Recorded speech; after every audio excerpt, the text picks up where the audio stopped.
Hey guys, I thought I'd make another video here. I had a few comments on that last video on the power station on how to do some of the wiring. So in this video, I'm going to go over how to do the Y connector where I combine two LFP batteries to make a 25.6 volt input to my power station. So let's get going with that. Okay, for the parts needed, I'm going to put a link down in the video description for Amazon. That way, if you don't have these parts already, you can make sure you get the correct ones. And the first thing we're going to need here is the XT60i female connector. This is what identifies for the EcoFlow power station, whether we're going to draw 8 amps or 15 amps from the connector.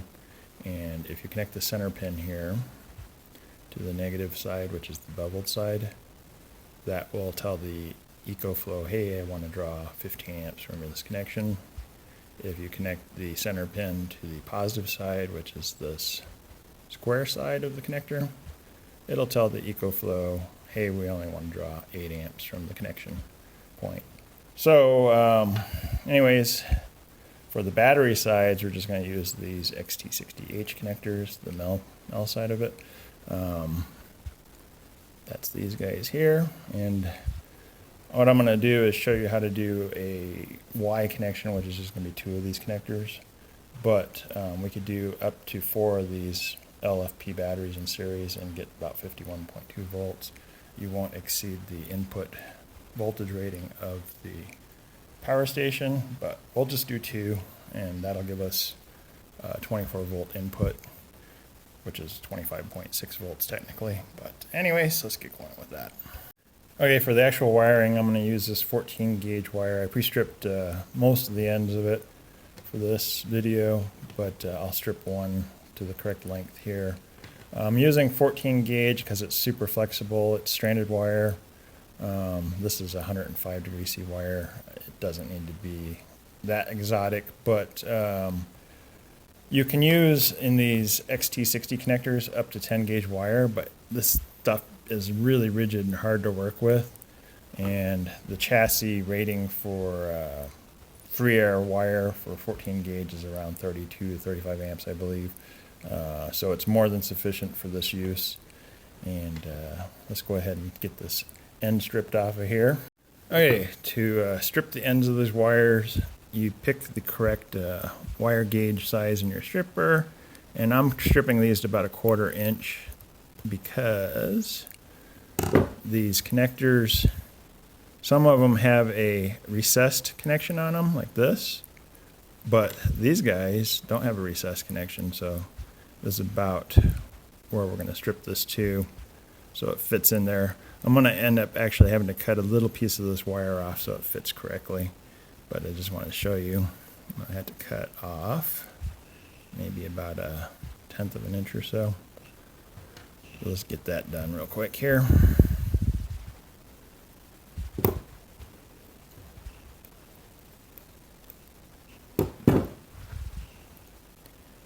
Alright, so that fits in there nicely. So the reason I want to cut it to that length is because when you put the cover on, you want it to actually cover the wire portion of it so it doesn't short to anything. So let's get going to the next step here. Okay, so before we solder these, I just want to show you real quick. Most of these connectors are marked with the positive and negative of the connection. There it is on the connector just below where the housing covers it, so that way you can be sure you're making the correct connections. But anyways, just want to show you that real quick before we solder it. I'm going to use these needle nose here just to hold my connector kind of so it doesn't dance around while I'm trying to solder it. And let's see, we'll set that positive connection on that wire there, the red wire. You don't have to use red wires or blue wires or black wires. It's just, I like to use standard wiring colors just to identify what connections are there for me, but you don't have to. Also, when you're soldering, you need to heat both pieces of metal at the exact same time with the soldering tip to get them both to the temperature, correct temperature for the solder to flow. If you don't do this, you're going to end up with a cold solder joint. You need to do that to get the correct flow. Now, when you let go of the soldering iron, you have to hold on to the connection and not let it move.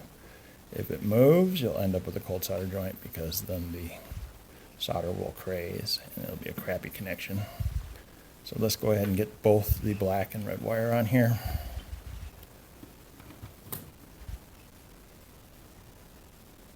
I'm having a hard time seeing right now because I'm getting old. My eyes don't want to focus, but let's see. I need to cut the end of this wire a little bit shorter.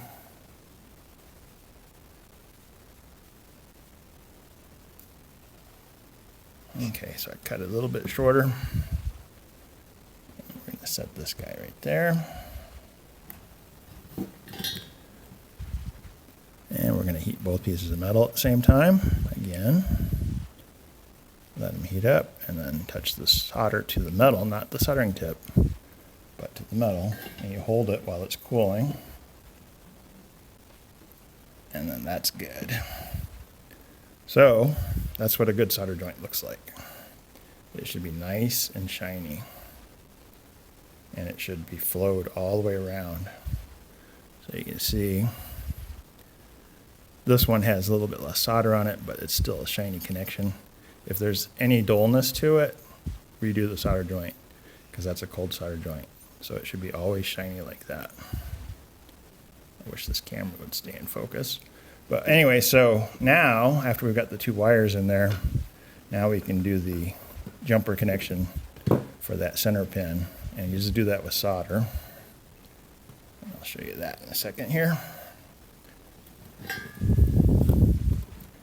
You basically heat both the center pin and that other pin, and there's the jumper connection, just like that.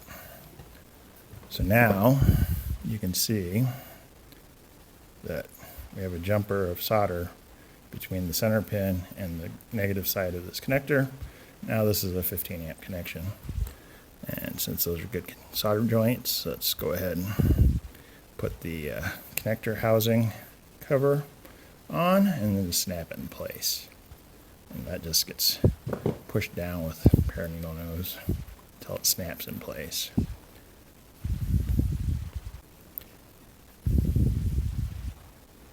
This one's being difficult for some reason.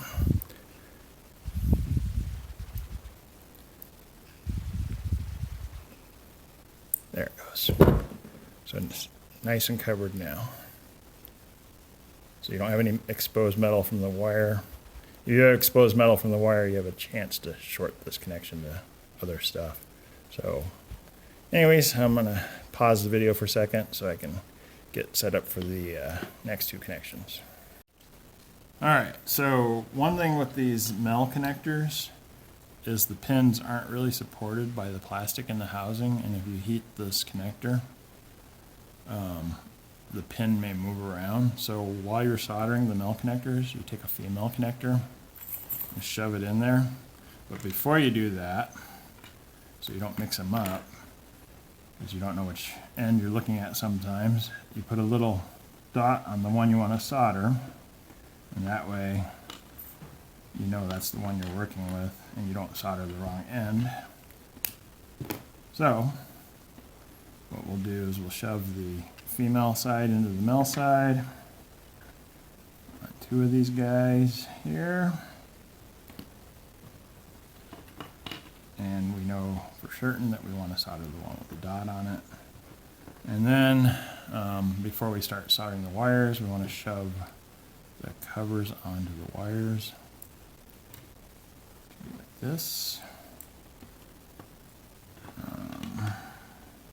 And then we want to go to the positive side, and you can just double check by looking at your connector and make sure that it says it's the positive side, just to double check everything. And we'll start by soldering the positive side on here. And I'm just going to use my fingers to hold this while it's heating up. And since now you're heating a lot more stuff up, you're heating this whole connection up, it's going to take a little bit more heat to get in there and actually melt the solder. Just want to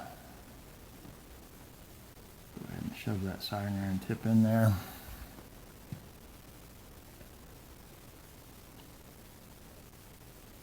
transfer some heat, and I'm just touching the solder back to the metal and the wire at the same time. And once it's hot enough to flow, then we can just shove it in there really good. Remove the heat, let it cool down. It's going to take a little bit longer to cool down because now you've got to cool this whole connection down. And there we go. So, it's a good solder joint. And then we want to do the next connection here. I actually have my hand running under the tripod. That's why I just bounced the camera around. But let's go ahead and set that guy up. Filming adds a whole new adventure to trying to do stuff that's usually a little bit more simple without filming it. But anyways, while I'm waiting for this to heat up, just thought I'd throw that in there for you guys. There we go. Flow there. Pull the heat off.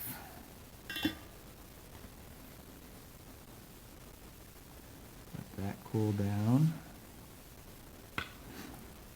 and we got a nice shiny joint, good flow. Alright, just double check that we got the plus and the minus correct. We do. So let me show you, if you were to do the 51.2 volt connector, you would just have two more connectors in here, and it would be like this.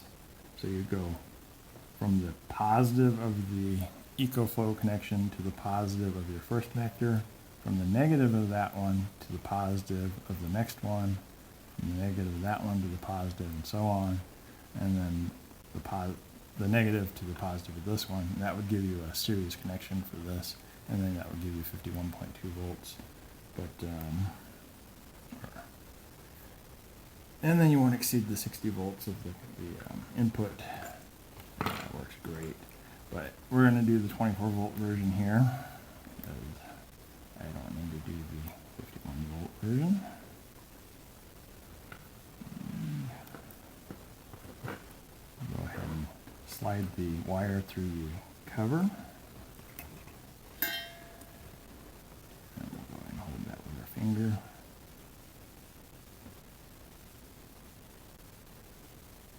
Wait for the metal to heat enough to melt the solder. And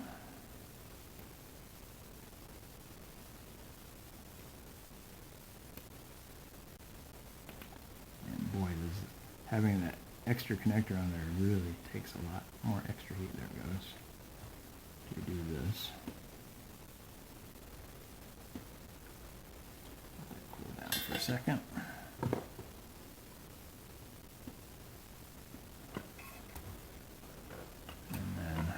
Slide the wire through the other cover. Hope I'm not bouncing the camera around too much with my arm. But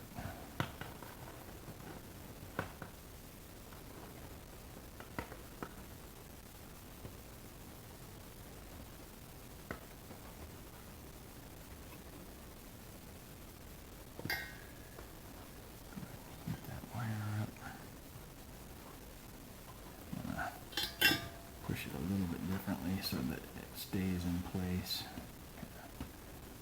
a little bit better. Alright, then I'm not fighting three things at once, just two.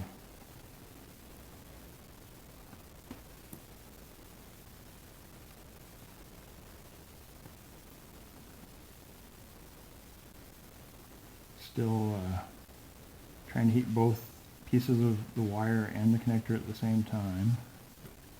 And just touching the connector with the solder, just to see if it's heated enough to flow the solder.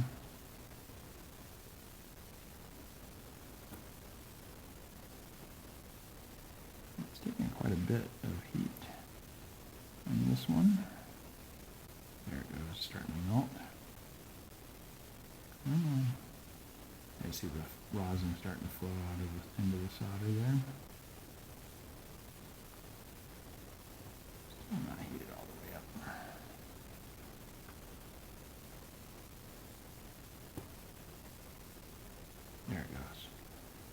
So now we touch the solder to the wire and the connector and start flowing that solder nicely. And go with the heat.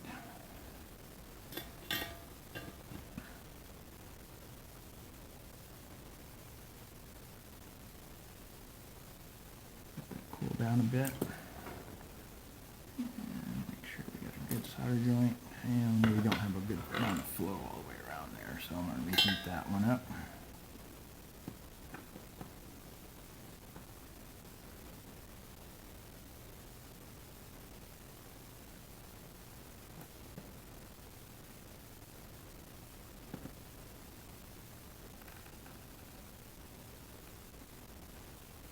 There's already residual heat in there from the last time I soldered it, so it takes a lot less heat to reheat it.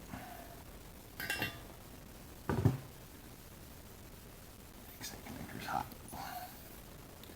You can see the end of the insulation melted just ever so slightly there, but we're all good. Now, to get these covers on, just kind of use some needle nose pliers, and just be careful.